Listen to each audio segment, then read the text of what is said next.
Venham estudar o Evangelho segundo o Espiritismo com o Grupo Espírita Amadeu Ferretti.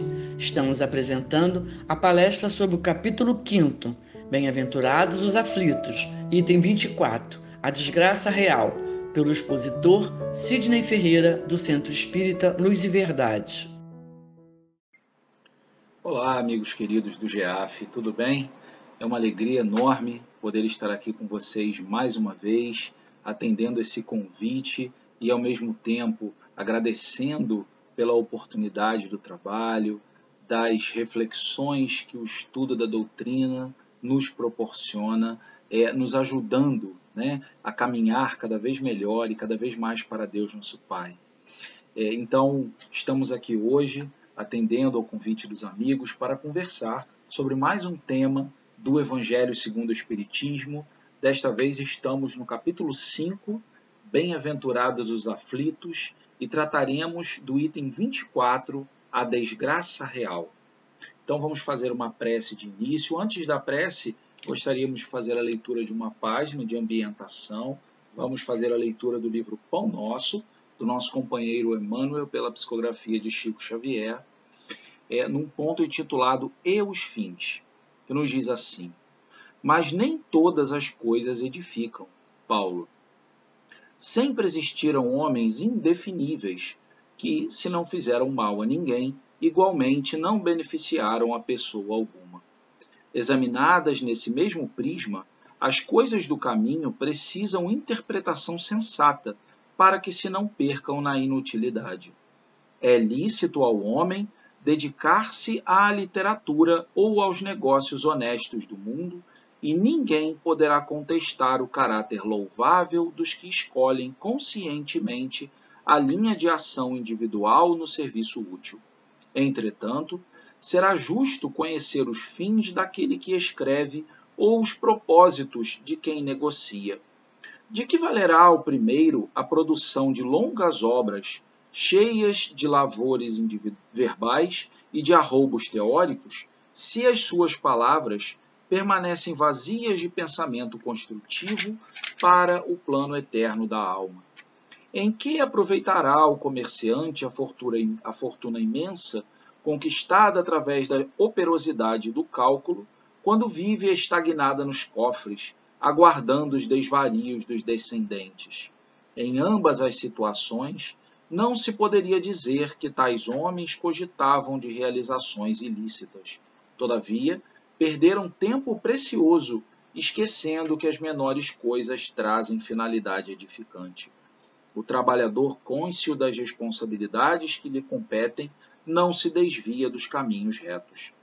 Há muita aflição e amargura nas oficinas do aperfeiçoamento terrestre, porque os seus servidores cuidam, antes de tudo, dos ganhos de ordem material, olvidando os fins a que se destinam. Enquanto isso ocorre, intensificam-se os projetos e experimentos, mas falta sempre a edificação justa e necessária. Então vamos elevar o nosso pensamento, dizendo: Senhor Jesus, Mestre, amigo, obrigado por mais esta oportunidade, por mais este encontro de reflexões, onde, Senhor, buscaremos o entendimento a respeito dos teus ensinamentos, dos ensinamentos dos amigos espirituais que nos orientam e procuram nos colocar no caminho do bem e da verdade, e que nós, Senhor, de nossa parte, possamos nos esforçar para realizar em nós a transformação moral que nos eleva e que nos conduz a Ti e a Deus nosso Pai. Obrigado, então, Mestre, por esta e por tantas outras oportunidades que o Senhor nos oferece e que muitas vezes desperdiçamos, mas que possamos ter a convicção e a certeza de que apenas atentos ao bem, ao amor e à verdade é que conseguiremos a felicidade por consequência. Obrigado, Mestre. Dê-nos licença para iniciar o nosso encontro de estudos de hoje. Que assim seja, graças a Deus. Então, meus amigos, muito obrigado mais uma vez pelo carinho, pela presença de todos nessa transmissão promovida pelo GEAF. Como eu disse no início, então, nós vamos conversar um pouco hoje sobre o tópico A Desgraça Real, que está contido no Evangelho, no capítulo 5, Bem-aventurados os aflitos. E aí, de início, a gente sempre costuma fazer um questionamento, né? E questionamentos são sempre interessantes porque nos provocam a pensar. E o questionamento é: entendemos corretamente o significado da palavra desgraça? Essa palavra nós utilizamos muitas vezes de forma corriqueira no nosso dia a dia para expressar aquelas grandes coisas que acontecem, né? Seja no âmbito individual, muitas vezes crimes que acontecem, ou seja em âmbito mais coletivo, um prédio que desaba, uma tempestade, uma série de situações. Então nós usamos o termo desgraça para exprimir este tipo de acontecimento e outros que nós vamos comentar mais à frente. E aí, será que nós entendemos? Será que o contexto certo da palavra desgraça é realmente como nós entendemos aqui na nossa vida de espíritos encarnados, ainda imperfeitos? E uma questão complementar: será que existe alguma desgraça que não seja real? Né? Fazendo aí um jogo de palavras com o tópico que é a desgraça real, será que existe alguma desgraça que não seja real? E se sim, qual de fato é a desgraça real? Então vamos, ao longo dos próximos minutos, analisar, né, conversar um pouco sobre esse tópico para nós buscarmos um entendimento à luz da doutrina espírita que visa nos orientar e clarear os nossos entendimentos. Então, na maioria das vezes, já de início, né, nós perguntamos se nós entendemos corretamente o significado da palavra desgraça. De acordo com Allan Kardec e os espíritos, né, que orientam o Evangelho, a irmã que colaborou nesse tópico específico, né, na psicografia desse tópico específico, na maioria das vezes, nós utilizamos mal a palavra desgraça, atribuindo ela, a desgraça, aquelas situações ruins que acontecem na nossa vida, sendo essas situações passageiras ou não. Né? Então, nós interpretamos essas situações ruins como desgraça.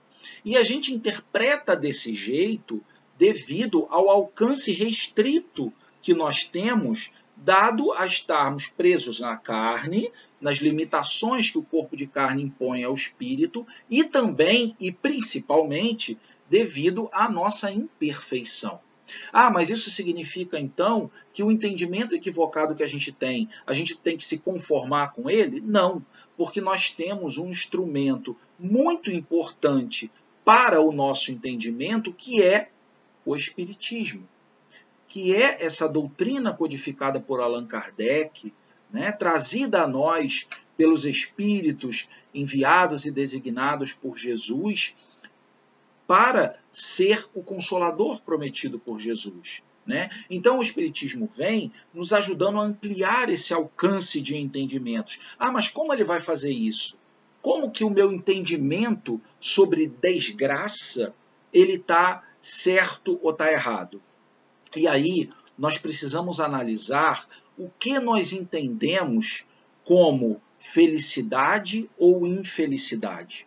Né? Porque o que nós entendemos aqui na Terra como infelicidade, que muitas vezes constitui o que nós consideramos como desgraça, e aí nós podemos citar como exemplos a miséria, né, a pobreza extrema, a morte das pessoas amadas, aquelas dores morais que são difíceis de serem superadas, a perda de bens materiais, o desemprego, aquele credor que fica batendo na nossa porta de forma insistente, aquele parente viciado em drogas, aquela doença difícil de ser tratada e de ser curada, as situações de traição nas amizades, nos relacionamentos, a falta de dinheiro, de posses para realizar as coisas, etc, etc. Os acidentes, né?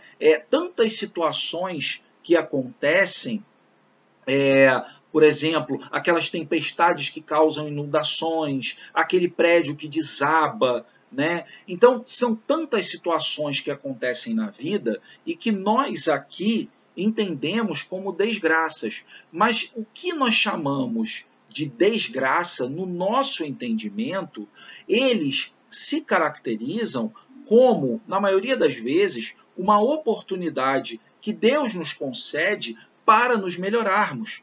Faz parte de um processo de provas, expiações e resgates que, na maioria das vezes, nós concordamos em passar, né? E quando nós não concordamos em passar diretamente, muitas vezes nós passamos pela nossa imprevidência, né? Pela nossa falta de atenção, pelo nosso descuido na forma como nos portamos perante a vida.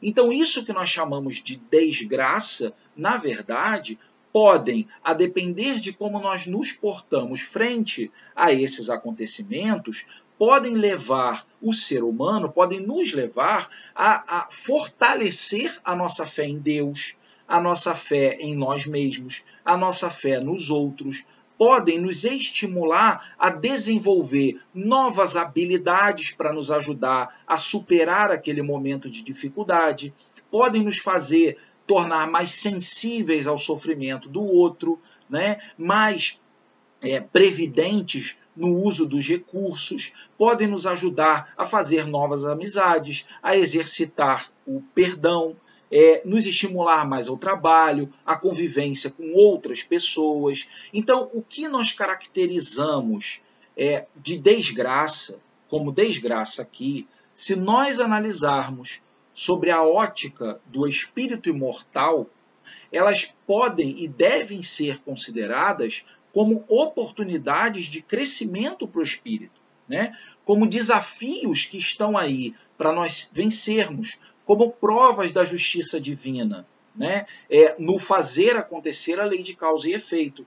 Olha que interessante, né? Porque quando nós estudamos neste mesmo capítulo do Bem-aventurados os aflitos, em alguns itens um pouco mais acima, nós encontramos Kardec e os espíritos discorrendo para nós sobre as causas atuais e anteriores das aflições e sobre a justiça das aflições.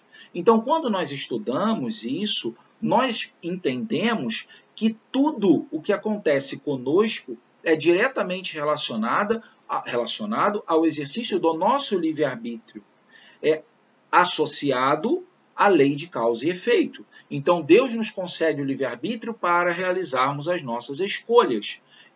E quando nós escolhemos bem ou mal, colheremos as consequências mais à frente, não é? Então, a minha dificuldade de hoje, ela certamente é fruto da minha imprevidência do passado. E essa imprevidência, em qualquer setor da vida, pode ter sido nessa própria encarnação ou numa encarnação anterior, né? Existem alguns exemplos que a gente pode usar nesse sentido. Então, uma pessoa que hoje passa por uma dificuldade financeira ou por uma doença, pode ser que nessa encarnação mesmo, há anos atrás, ela tenha sido imprevidente com os recursos materiais que tinha, ou ela tenha abusado do seu corpo no sentido de abusar o que vem a causar a destruição do corpo, né? Abuso das bebidas, da comida, de tantas drogas e outras coisas, né? Uso indevido do sexo, das potencialidades do corpo.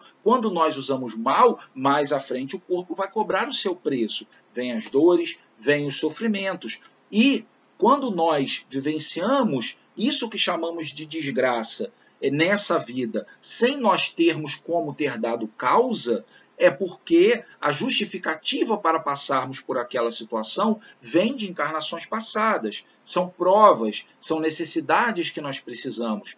Porque se não fosse dessa forma, a justiça de Deus não se completaria. Deus não seria bom, amoroso, justo e o Pai que Ele é para nós. Então, quando nós falamos das provas derivadas de encarnações passadas, quando eu estou dentro de um prédio e aquele prédio vem a desabar, eu não tenho como ter dado causa àquela situação. É diferente de eu pegar o meu carro e sair dirigindo em alta velocidade e aquela e bater com o meu carro e me acidentar feio e me machucar feio. Percebem? Então, nos dois casos, nós temos situações que nós aqui, seres humanos, interpretamos como desgraça, mas que, nas duas situações, vem a ser, na verdade, consequência das nossas próprias escolhas, mas que constituem oportunidades, desafios a serem vencidos, onde nós, após o momento da tempestade,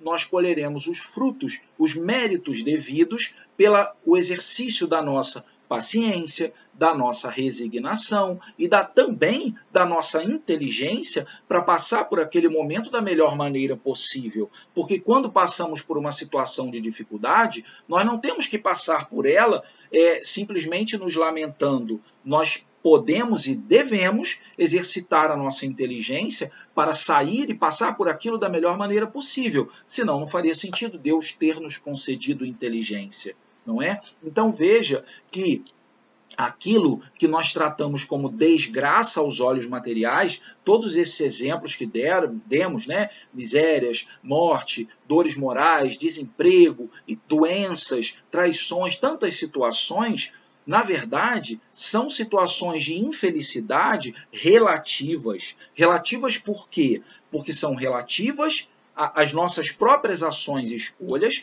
mas que, na verdade, elas não constituem desgraças, mas sim são consequências e oportunidades de nos melhorarmos. E, por outro lado, e aí sim é que vem o real entendimento sobre o que vem a ser a palavra desgraça, e por isso vem o título do ponto ser a desgraça real, que é o que nós aqui na Terra entendemos muitas vezes como as grandes venturas e grandes felicidades, mas que, assim como nós classificamos as infelicidades como relativas, também as felicidades também podem ser relativas. E aí nós podemos citar os gozos materiais conseguidos de forma ilícita, né? Aquela pessoa que leva uma vida mansa, muito tranquila, sem esforços e grandes responsabilidades, aqueles que gozam de dinheiro farto, de muitos recursos, aqueles que têm a saúde perfeita,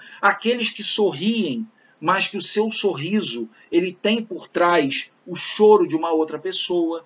Então, muitas pessoas consideram que momentos de felicidades que se vivem como sendo as grandes maravilhas dessa vida, quando, na verdade, são felicidades relativas e que podem constituir as verdadeiras desgraças, porque essas felicidades relativas vão acarretar dores e sofrimentos no futuro, né?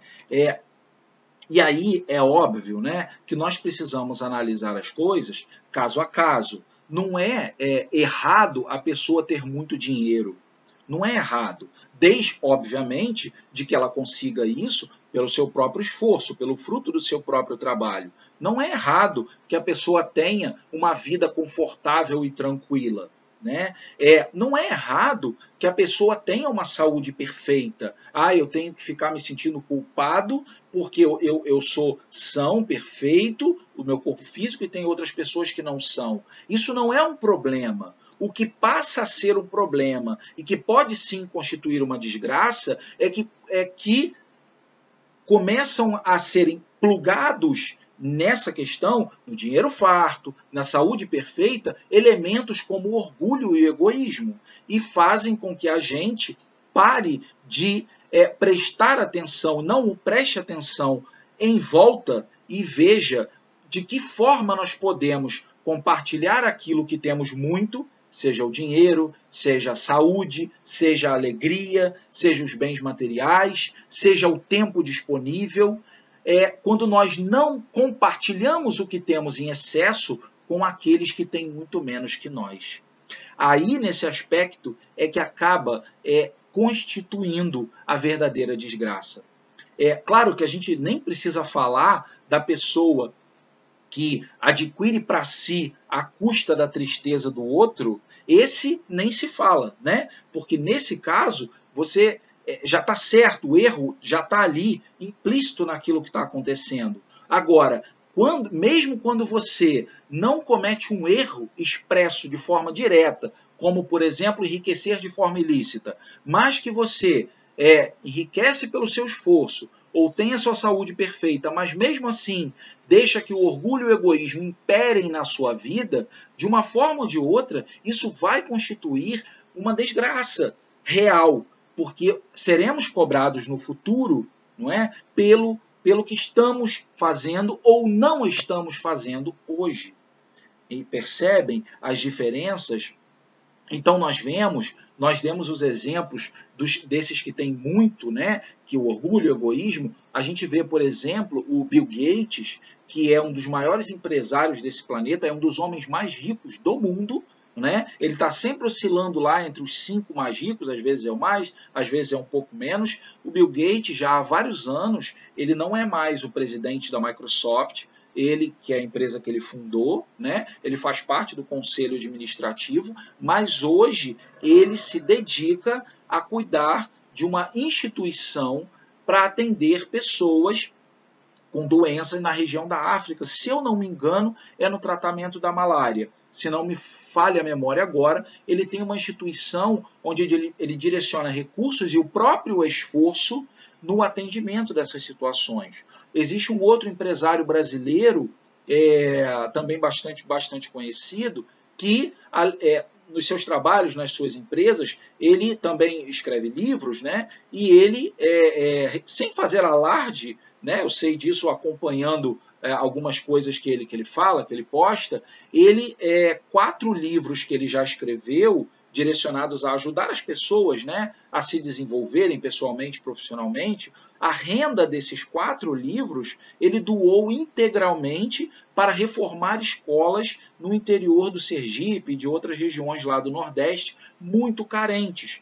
Então ele foi lá e reformou essas escolas. E ambos, né, esses 2 empresários que eu estou citando, como tantos outros, dizem que não vão automaticamente direcionar as suas fortunas para os seus filhos por consequência. Vão, claro, deixar uma parte reservada, mas dizem que os seus filhos têm que aprender a se esforçar e construir como eles mesmos fizeram. Então percebem a diferença de mentalidade? Ao passo que existem também muitos exemplos de situações onde jovens herdaram grandes fortunas de seus pais, fundadores de empresas, etc., e caíram e se perderam na vida, por não terem uma consciência, uma capacidade, um preparo para lidar com aquela situação. Então, são muitas situações onde aparentemente nós vemos a facilidade, a felicidade aqui no mundo material, mas que podem constituir a desgraça real por conta das consequências dolorosas e perigosas que podem acarretar para o espírito imortal, que ainda está preso apenas aos interesses materiais, né? Então, só complementando, é que não é que nós não... É interessante a gente afirmar esse ponto, porque quando a gente fala isso, você pode pensar assim, mas eu ter dinheiro é errado, né? Eu estou caindo em desgraça, eu ter a saúde perfeita é errado. Enfim, não é errado. Não tem problema nós buscarmos tranquilidade material na vida, né? Saúde, não tem problema. Só que o que as pessoas esquecem é que o essencial que nós precisamos buscar na vida é o equilíbrio em tudo o que fazemos. Se temos muito, vamos dividir com aquele que tem pouco ou não tem nada, né?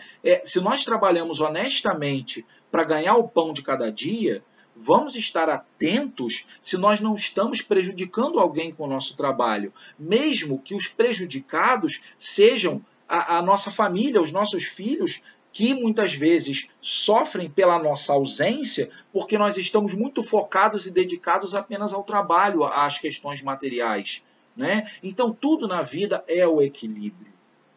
Então, nós falamos sobre felicidade e infelicidade relativa, e essas 2 abordagens, elas vêm, então, a responder a pergunta que nós fizemos no início, que, na verdade, o entendimento da palavra desgraça, ele é ao contrário do que o que nós entendemos aqui. É muito importante que esse conceito fique bem fixado nas nossas mentes, que aquilo que nós enxergamos hoje como desgraça, na verdade, são situações passageiras e que constituem provas e oportunidades que Deus nos concede para estarmos melhores amanhã. E aquilo que nós consideramos como as venturas, as felicidades da vida, podem constituir a desgraça real para o espírito imortal. E aí nós recorremos, então, a uma frase que está no próprio Evangelho, nesse ponto que diz que a verdadeira desgraça, porém, está nas consequências de um fato mais do que no próprio fato. Olha que interessante que essa frase, na verdade, ela vem se relacionar diretamente, arrematar o que falamos sobre livre-arbítrio e lei de causa e efeito, né? Então, citando de novo, a verdadeira desgraça está nas consequências de um fato mais do que no próprio fato. E aí, nós entendemos que para nós sabermos se uma coisa é boa ou má, nós precisamos analisar as consequências próximas e futuras daquilo que eu estou fazendo ou que eu estou prestes a fazer, né? Porque, de novo, como diz no Evangelho, as consequências vão constituir a verdadeira desgraça. As consequências de um fato vão constituir a verdadeira desgraça mais do que o próprio fato em si, né? Então, quando uma pessoa busca o prazer, a alegria, o sucesso, o dinheiro de forma inconsequente, sem pesar os efeitos que aquilo vai ter, sem respeitar os direitos dos outros e muitas vezes até a si próprio, né? Sem verificar se aquilo que está se fazendo está infringindo a ética e a moral, principalmente a moral divina.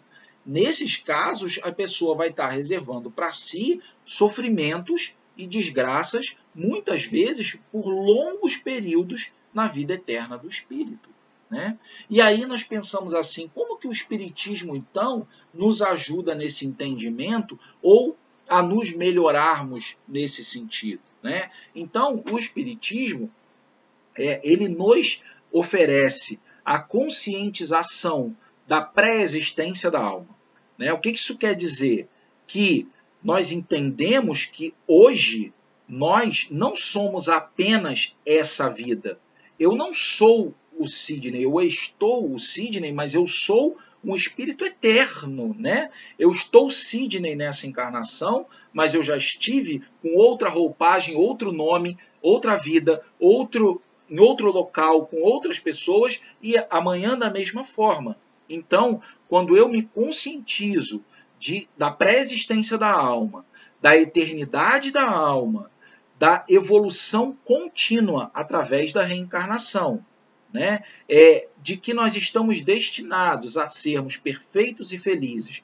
Vejam bem, são 4 coisas que o Espiritismo nos ajuda a entender e que são ferramentas importantíssimas para nos ajudar a nos posicionar de forma adequada no entendimento do que nós estamos falando hoje e também de tudo nas nossas vidas. Veja bem, um deles, a conscientização da pré-existência da alma. Ou seja, eu não sou só o que eu estou agora. Eu vim de um lugar. E se eu vim de algo, significa que eu trago comigo tudo o que eu fiz e o que eu vivi. Quando eu passo de ano na escola, quando eu vou para uma série seguinte, eu estou levando comigo tudo aquilo que eu aprendi na anterior e nas demais anteriores, né? Então, é isso, me conscientizar que eu tenho um passado, é o pré-existo. Segundo ponto, me conscientizar que eu sou eterno. Da mesma forma que eu pré-existo, eu também vou pós-existir. A minha vida vai continuar, né? Não acaba nessa.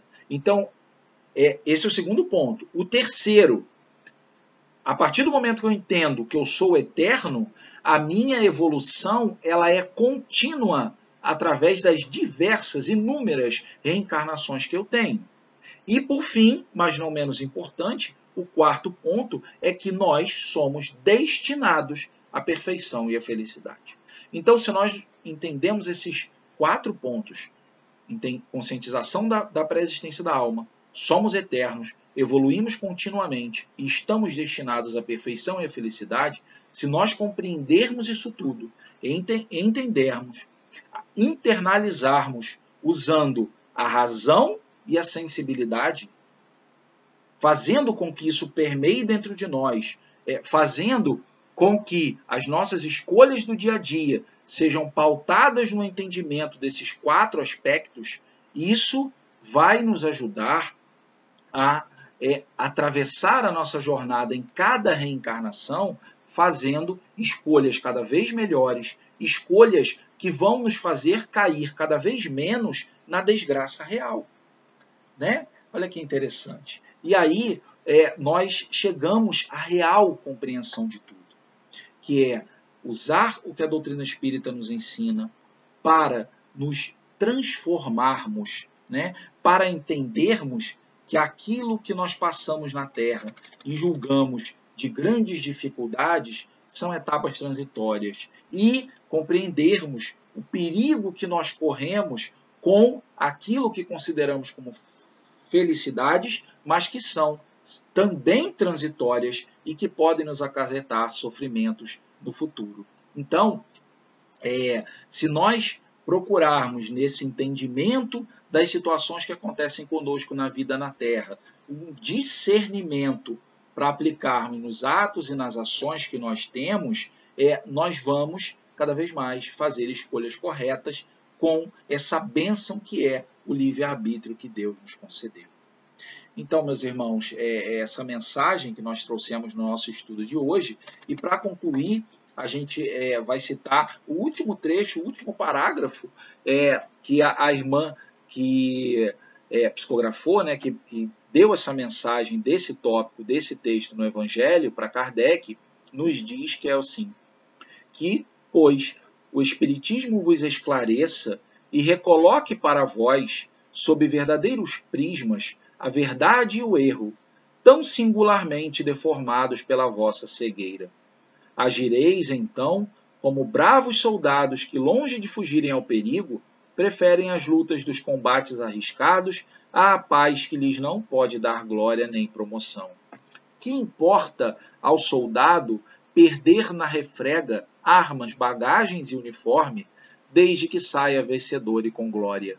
Que importa ao que tem fé no futuro deixar no campo de batalha da vida a riqueza e o manto de carne, contanto que sua alma entre gloriosa no reino celeste? Delfina de Jardim.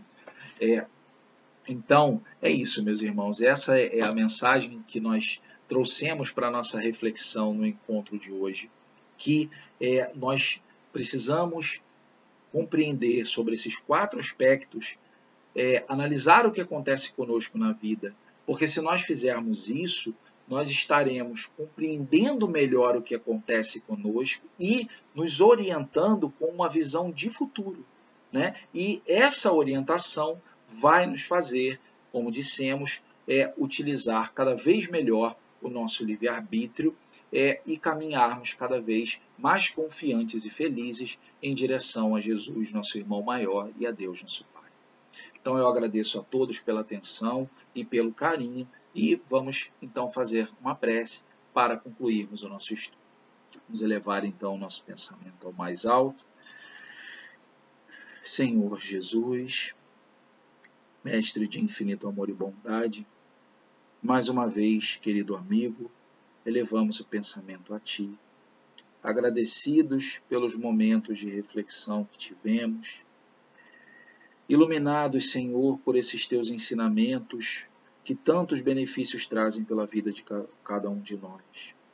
Que o Senhor possa nos perdoar pelas faltas que ainda nos cometemos e que possamos, Senhor, fazer o nosso melhor para procurar acertar, mesmo nas nossas imperfeições, mas procurando exercer o nosso livre-arbítrio, fazer as escolhas corretas, refletir se o que estamos pensando, fazendo para o semelhante é algo que nós gostaríamos que fosse feito para nós.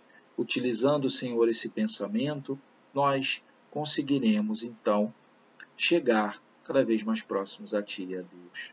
Obrigado, então, Mestre, mais uma vez.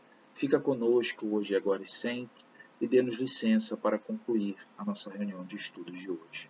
Que assim seja, graças a Deus.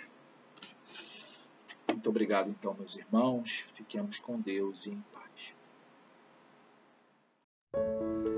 Convidamos a todos para assistirem à nossa próxima palestra, dia 13 de dezembro, às 18 horas, sobre o Evangelho segundo o Espiritismo, capítulo 5º, Bem-aventurados os aflitos, item 25, a melancolia, pelo expositor Eduardo Ferreira, do Centro Espírita Luz e Verdade. Aguardamos vocês!